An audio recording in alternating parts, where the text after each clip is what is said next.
Donc, c'est comme ça qu'il faut comprendre l'action de grâce aussi. Maintenant, Dieu aussi nous dit que dans Surat Al-Qasas, il nous dit que au verset 73, c'est de par sa miséricorde qu'il vous a assigné la nuit et le jour, pour que vous vous y reposiez et cherchiez de sa grâce, et afin que vous soyez reconnaissants. C'est-à-dire, tu te lèves le matin, tu vas chercher du travail, ou bien tu vas chercher quelque chose à manger. Durant toute la journée, tu t'efforces de faire quelque chose dans ta vie, soit pour toi, soit pour ta famille, soit pour les gens qui sont autour de toi. Et si toutefois la nuit tombe, tu auras l'occasion de rentrer chez toi et de te reposer. Et Dieu a dit, dans l'alternance de la nuit et du jour, j'ai fait ça pour vous, les hommes, mais la raison pour laquelle je l'ai fait, c'est pour que vous soyez reconnaissants, pour que vous rendez grâce.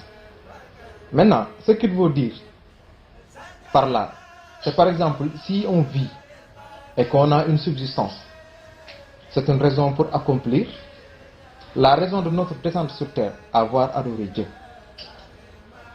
Alors, si toutefois tu existes, tu te nourris, tu t'habilles, tu as la possibilité d'immoler des bœufs ou bien tout ce qui est animaux qu'on peut consommer, et si tu as la possibilité de vivre un jour ou bien une nuit, tout ça, ça doit te donner une occasion d'adorer Dieu. Donc, si Dieu nous a créés pour qu'on l'adore, il nous a donné les possibilités pour qu'on le fasse. Alors que là aussi, le chant est beaucoup plus fort, parce qu'en vérité, c'est le chant qui est le but recherché parmi toutes les formes d'adoration qui existent. Donc, le chant est la véritable finalité de toutes les formes d'adoration.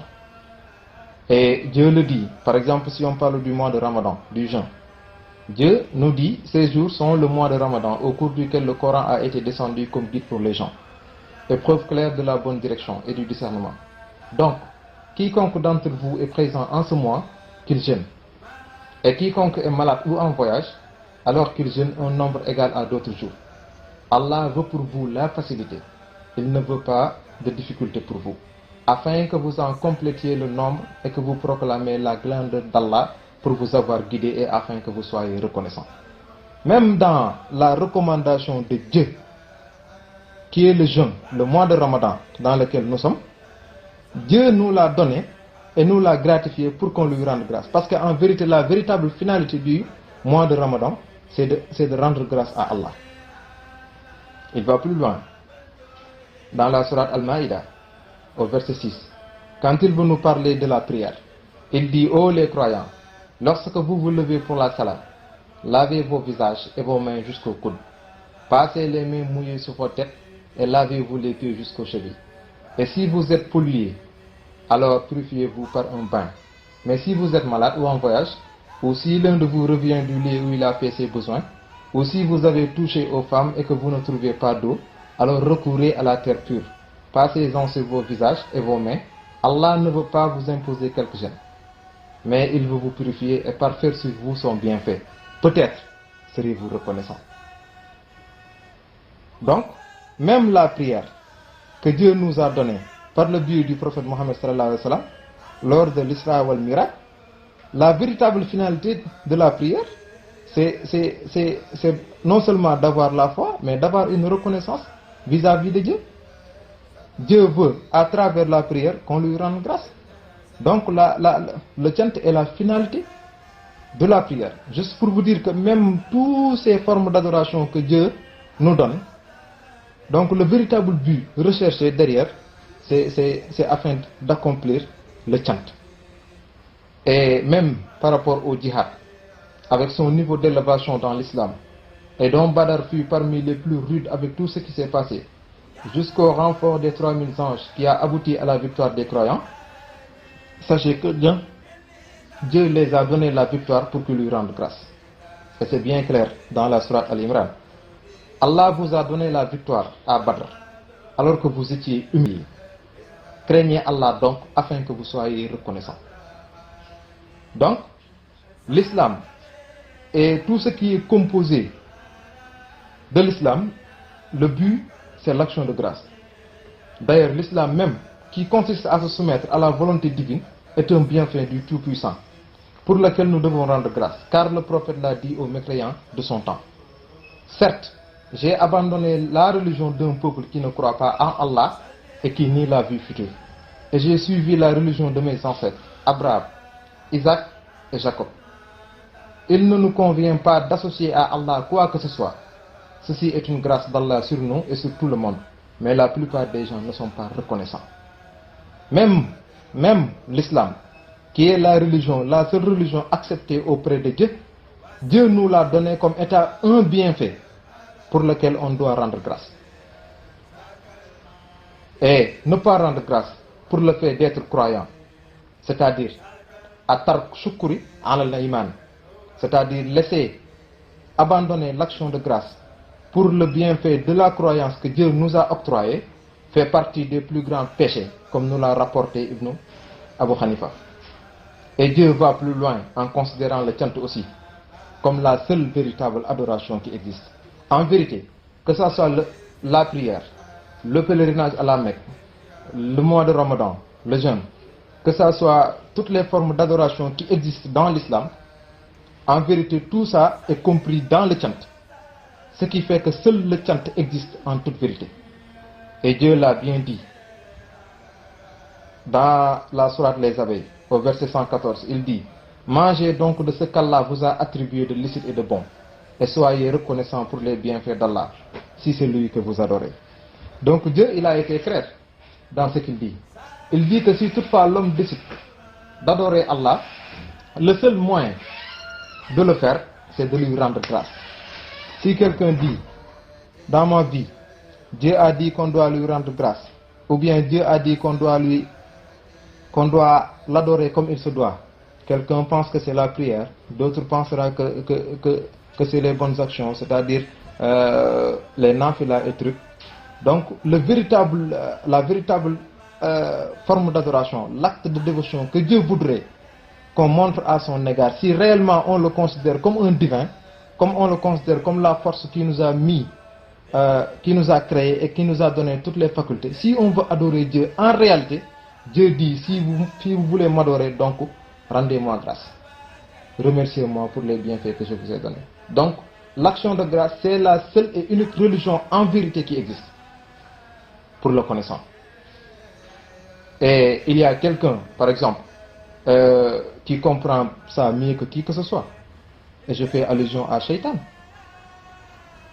qui n'a qu'un seul et unique objectif, c'est d'empêcher les gens d'accomplir la seule chose que Dieu désire par-dessus tout, en l'occurrence le chant. C'est son grand défi, après s'être déchu. Donc, se trompera celui qui pense que Shaitan est là pour empêcher les gens de prier. Non, car on peut prier en étant hypocrite. Muzabzabina bayna zalika, c'est clair dans le Coran. La ilaha ulai wa la ilaha ulai. Donc c'est clair que quelqu'un peut accomplir les 5 prières canoniques, passer tout son temps dans les mosquées, alors qu'il n'est pas véridique. Il est un hypocrite. D'ailleurs, il y a même un lieu que l'on appelle Wailul, qui se trouve au fond de l'enfer, qui n'est réservé qu'à ceux qui prient sans y prendre conscience. Donc, il n'a pas aussi le désir d'empêcher les gens d'aller à la Mecque, car il sait, comme le disait l'autre, le licite n'est plus de ce monde. Et le Hajj n'est plus une question de dévotion pour la plupart, mais plutôt un moyen d'effectuer le tourisme, ou un acte d'ostentation de la part de ceux qui l'accomplissent. D'ailleurs, on peut accomplir le véritable Hajj en restant chez soi, car il y a eu une année, si vous vous rappelez, où l'imam de la grande mosquée à la Mecque a vu le prophète en songe. Et ce dernier lui dit que cette année, aucun pèlerinage de ceux qui sont venus n'était accepté, pour plusieurs raisons. Le seul pèlerinage accepté cette année est de quelqu'un qui n'a même pas mis les pieds au niveau de la Mecque. Car ne pouvant pas supporter de voir des gens autour de lui mourir de faim, il a décidé de leur fournir à manger avec cet argent qui devait lui servir à faire son pèlerinage. Et Dieu a accepté son hajj pour ça. Donc, c'est clair que ça n'a rien à voir avec ce que les gens pensent. Même aussi, dans la religion, l'attestation qu'il n'y a de Dieu que Dieu, la shahada, c'est la même chose. Car ce qui se trouve dans la parole peut ne pas résider dans le cœur. Quelqu'un peut dire la ilaha illallah Muhammad Rasulullah alors qu'il n'est pas sincère. Tout le monde le fait. Donc empêcher le chant seulement, c'est ce qui s'est fixé comme objectif, lui Satan. Et quand Dieu lui a dit descends d'ici, tu n'as pas à t'enfler d'orgueil, sors te voilà parmi les méprisés, lui, il dit à Dieu, accorde-moi un délai jusqu'au jour où ils seront ressuscités. Allah lui dit, tu es de ceux à qui le délai est accordé. Puisque tu m'as induit en erreur, il dit, lui Satan, je m'assoirai pour eux sur ton droit chemin. Puis je les asseillerai de devant, de derrière, de leur droite et de leur gauche. Et pour la plupart, tu ne les trouveras pas reconnaissants. C'est-à-dire que l'objectif de Shaitan dans tout ce qu'il entreprend, c'est d'empêcher les gens de rendre grâce à Allah. C'est son seul objectif. Il n'a pas besoin des gens qui prient. Il n'a pas besoin des gens qui vont à la Mecque, ni des gens qui attestent la shahada, ni des gens qui font le jeûne. Non. Le seul objectif de Satan, c'est d'empêcher les gens d'être des reconnaissants. C'est la raison pour laquelle lui-même il est descendu sur terre. Car il réalise que l'hypocrite, par exemple, le mécréant, celui qui aime cette vie présente ainsi que l'avare et l'orgueilleux, ne pourront jamais l'accomplir, c'est-à-dire le chant. Seuls les choisis de Dieu sont destinés à le pratiquer. C'est la raison pour laquelle Dieu lui a répondu Inna ibadi laysa laka alayhim sultanun. Tu ne pourras jamais exercer de force sur mes serviteurs que j'ai choisis et destinés pour l'accomplir. Donc c'est une chose qui est déjà décrétée. C'est signé que le diable ne pourra rien contre les reconnaissants. Mais cela, est-ce que ça va lui empêcher de continuer à essayer, de tenter de nous dévier sur le droit chemin? Non, tout au contraire. Il est là, il existe, il est sur terre pour freiner le chant. Malgré sa faiblesse, face à cette force du chant qui ne cesse de connaître une avancée exponentielle, et ceci pour toujours. Inch'Allah.